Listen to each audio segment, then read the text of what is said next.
Buenas noches a todos. Vamos a realizar un breve análisis de la lectura sector público y sector privado del libro Derecho, Legislación y Libertad de Friedrich von Hayek. Hayek nació en 1899 y murió en el 92. Fue un filósofo, jurista y economista. Fue miembro de la escuela austriaca, considerado un liberal clásico para muchos. Propone que el gobierno tiene una doble función basado en su poder de coacción. Estos son la defensa ante un ataque extranjero y hacer respetar las leyes. Este acotamiento, nos dice el autor, no plantea un estado mínimo, pero es necesario entender lo que es el estado mínimo y para ello ensayamos una definición empezando por Max Weber, quien afirma que el estado mínimo es el monopolio del uso legítimo de la fuerza en determinado territorio.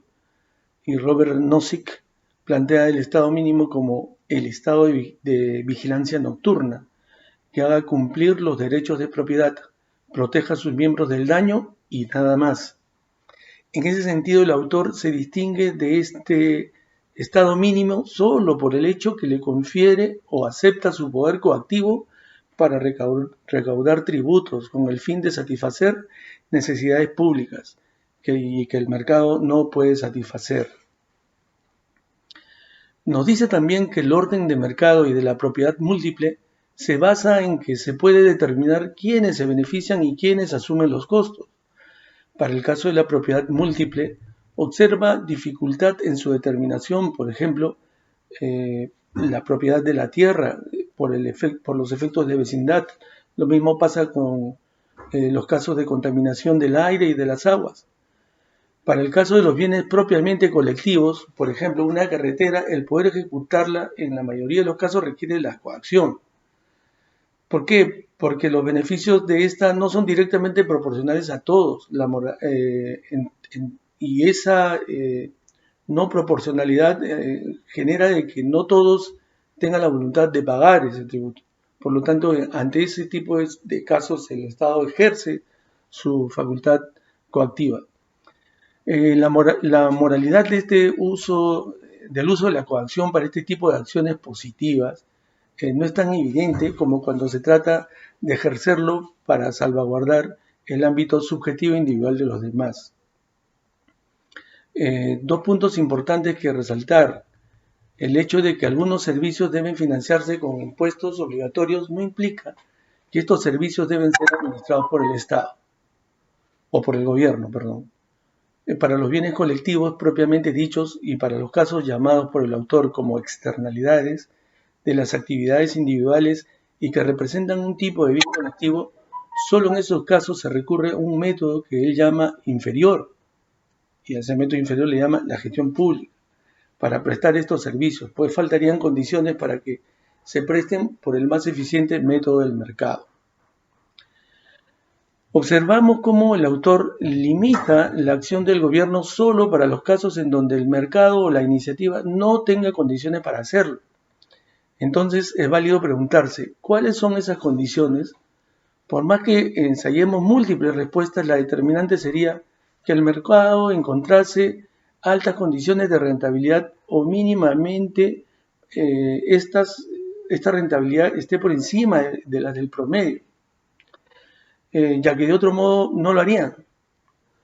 En este caso, las libertades de mercado no son las mismas que en la libre competencia, ya que sería el mismo Estado el que tuviera que generar ese diferencial llamado incentivo a la inversión o esperar que de una forma natural estas condiciones se generen.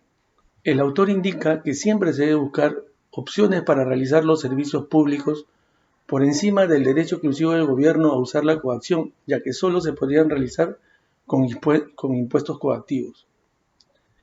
El autor nos indica que el sector público debe ser entendido solo como un conjunto de medios materiales utilizados por el gobierno para ofrecer los servicios que se le reclaman.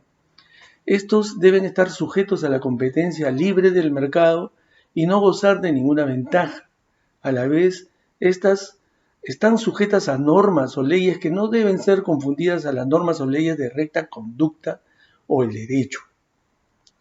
El sector público no debe concebirse como una serie de objetivos cuya materialización es el monopolio del gobierno, sino más bien como una serie de necesidades que el gobierno debe satisfacer cuando no haya otro sistema que lo pueda hacer mejor. La instrucción pública, los hospitales, las bibliotecas, los museos, los parques no fueron creados por el gobierno. Estos primigeniamente fueron creados por benefactores y fue el gobierno el que sostuvo esas iniciativas. Aún existen sectores donde es necesario se sigan generando esas iniciativas de benefactores, ya que no es posible o deseable que el gobierno se arrogue la función de hacerla. La Iglesia manifiesta a los filántropos con grandes fortunas, personas idealistas con talento organizativo y propagandístico, así como el voluntariado fueron los que generaron iniciativas creativas que el gobierno no hubiera podido lograr. El autor nos dice que hubiera mucho más iniciativas de este tipo si no tuviéramos la costumbre de esperar todo del gobierno o de repetir torpemente las mismas experiencias. Muchas veces esto bloquea nuevas iniciativas creadas por parte de gente altruista. La bipartición entre sector público y sector privado es engañosa, según lo demuestra Cornuelle, que dice que en una sociedad sana es necesario preservar un tercer sector independiente que pueda lograr ofrecer a menudo lo que se piensa debe ofrecer el gobierno. Si pudiera actuar en competencia con el gobierno, podría mitigar los efectos negativos de este, es decir, crear un monopolio con todos sus poderes e ineficiencia. El autor propone que las necesidades que no puedan ser asumidas por el sector privado porque las condiciones del mercado no lo permiten, pueden ser atendidas estas por el tercer sector, que él llama independiente. Indica que el altruismo o filantropía de personas ricas generaron primigeniamente la instrucción pública, los hospitales, las bibliotecas, los museos, los parques. Estos no fueron creados por el gobierno. Indica que el gobierno se ha arrogado la función de hacerlo. Sostiene que este tercer sector fue el que gestó iniciativas creativas que el gobierno no hubiera podido lograr. Afirma también que la bipartición entre el sector público y el sector privado es engañosa, según lo demuestra convincentemente Cornuelle, que dice que en una sociedad sana es necesario preservar un tercer sector independiente que puede lograr ofrecer a menudo lo que se piensa debe ofrecer el gobierno, si pudiera actuar en competencia con él. Podría mitigar los efectos negativos de este, es decir, crear un monopolio con todos sus poderes e ineficiencia.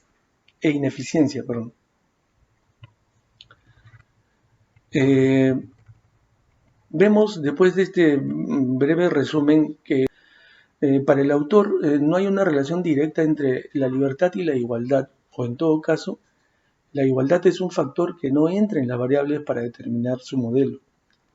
Al indicar que la buena voluntad de las personas adineradas solucionaría alguna de las necesidades que el sector privado no puede asumir. El autor no analiza el por qué es necesario brindar estos servicios a toda la población, la instrucción pública, los hospitales, las bibliotecas, los museos, los parques. Menos aún se pregunta el por qué la mayoría de las personas necesita estos servicios que deben tener la condición de básicos. Estas preguntas parecería que tuvieran respuestas obvias, sin embargo, en ellas se expresarían los conceptos de igualdad y de una acumulación de riqueza completamente centralizada o concentrada, elementos que el autor no toca. El autor espera, como lo confirma en el texto, al estar de acuerdo con la teoría de Cornuelle, que el sector independiente, correctamente movilizado, sea quien solucione los problemas de la sociedad, como la pobreza, salud, educación. Esto pues no resiste menor análisis, ya que niega la existencia de la desigualdad a partir de las mismas condiciones del libre mercado que son idealizadas por el autor, ya que el mercado mundial se rige en base a condiciones monopólicas de explotación y que el propio desarrollo de la producción es trabado por los intereses del capital financiero. En conclusión, el autor cree en un ordenamiento espontáneo y natural del alineamiento de las desviaciones o brechas que genera el sistema de producción capitalista o libre mercado. El autor reduce la actividad del Estado a su capacidad coactiva de recaudar tributos para gestionar solo los servicios o sectores en donde aún las condiciones del mercado no permitan la gestión privada. El autor cree en la buena voluntad de los sectores más pudientes de la sociedad para resolver las demandas de la mayoría de la población. El autor no establece ninguna relación ni distinción entre libertad y desigualdad, hecho que genera una zona gris en toda su teoría. El autor establece solo una relación de la libertad y la propiedad privada, el gobierno que protege la ley, la propiedad y la libertad individual. Esas son las dos categorías sobre las cuales desarrolla su modelo y expresa su preocupación. Eso es todo. Muchas gracias.